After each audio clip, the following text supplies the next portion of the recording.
Back in 2012, Wreck-It Ralph, made by Walt Disney Animated Studios, was like an animated movie that I have never seen before in my life. It brought audiences to a world of familiar video games, references, and characters like Sonic, Q*bert, and Ryu, as well as creating a heartwarming story about an arcade game villain who was isolated and rejected by the video game world simply for being the bad guy, as he tries to prove to everybody that he has what it takes to become the hero despite characters telling him otherwise. This movie could have been so much worse with the premise it was presenting itself with, but it worked, and it wound up being one of my favorite movies of the year, as well as being probably the best animated film of that year. Sorry, Brave, you shouldn't have gotten the Oscar. Ever since the success of the first movie, a sequel has been in the works for years, which would actually be pretty cool and pretty odd at the same time. Because yes, it is great that a sequel for this movie is coming out, but it's odd in a sense that Wreck-It Ralph already finished its story, and it already answered questions about the world and what characters can and can't do. But nevertheless, a sequel is finally here in 2018 by the form of Wreck-It Ralph 2,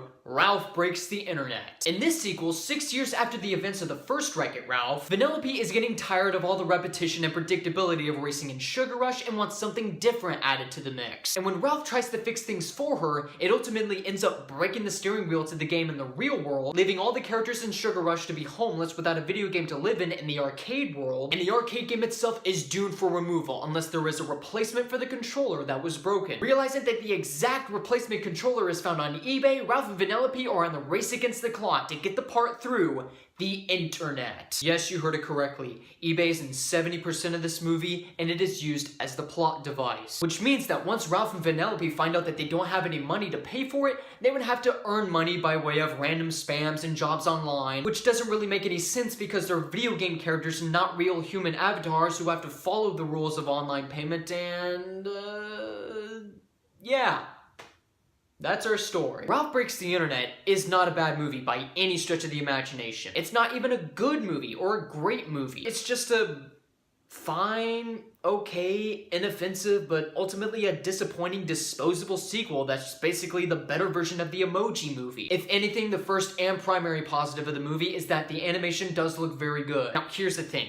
Yes, the animation in this movie is obviously well made. The character models look great, the design of the entire internet world looks gorgeous. There's one animation in the movie where it's just basically characters being mixed together and stacking on top of each other to create this giant monster, and that was pretty much my favorite animation of the whole movie. However, where the movie falls apart lies within its storytelling, which is both weak and a huge contrivance. However, where the movie falls apart lies within its storytelling, which is both incredibly weak and a huge contrivance. The movie basically does the worst thing possible by having its main characters learn nothing from the previous movie and begin a story that honestly wouldn't have happened if the characters didn't think so irrationally. Even the conflict of crisis is solved within 3/4 of the movie. Most of it is filled with Ralph and Vanellope going on their adventures, visiting multiple products and brands, up until a climax where a character does one of the worst things possible to another character, only to end in a finale that when you watch it, you go, oh,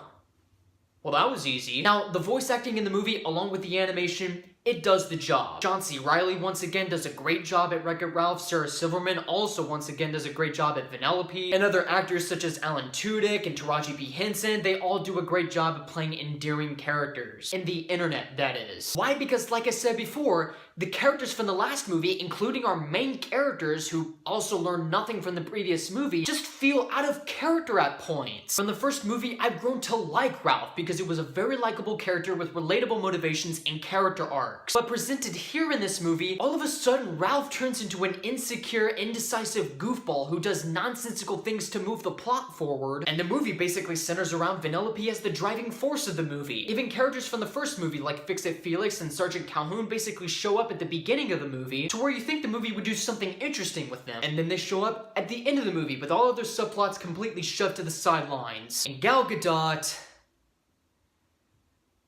I know it's the thing for me to bash Gal Gadot in this movie, but really, I was looking into this movie going, maybe she has learned from her past mistakes. Maybe she has proven to me that she is as great as an actor as everyone says she is through voice acting. I've honestly tried in this movie, but I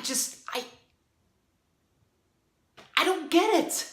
I don't get it! The main problem I have with Gal Gadot in this movie, and every other movie as a matter of fact, is just that she has no range. Her performance in this movie is so artificial that really anybody could have played her role. And her character by the name of Shank, Sorry about that. Doesn't really have a huge significance in the film, and she's only there to provide different motivations for Vanellope while she's on her mission to get the controller. And one of the biggest problems I have with this movie is that the film is just not as funny as the first one. The jokes in this movie are not only dated, but will continue to be dated in the future. You still have our friendly neighborhood goat screaming meme, and even a very popular meme that shows up towards the end of the movie that I go, really? But there are some jokes in this movie that lack any sense of timing, and they just aren't constructed well. But hey, that doesn't go without saying, I did laugh at a couple parts here and there, but the vast majority of them have all been just chuckle-worthy. If anything, the Disney princess's scene is indefinitely the highlight of the movie, as well as being the funniest part of the movie. However, it would have been so much more funnier if they didn't show it in the trailer. Yes, the movie features popular companies such as Amazon, eBay, and featuring fictional sites like BuzzTube, and even fictional video games like Slaughter Race, but sadly, the movie doesn't do anything interesting with them in terms of world building or making them feel out of the ordinary. However, I will give the movie this. It did have a very good message about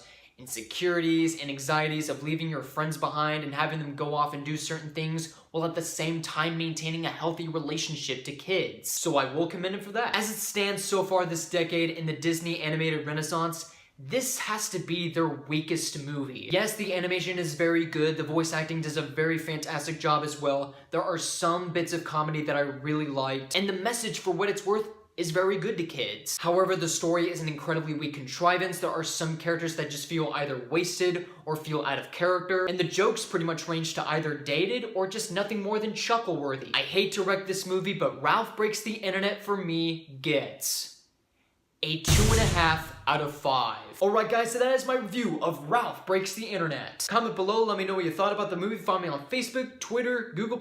And also, if you would like to see more reviews like this, be sure to subscribe for more. My name is Nukem, and you, my friends, have been blown away.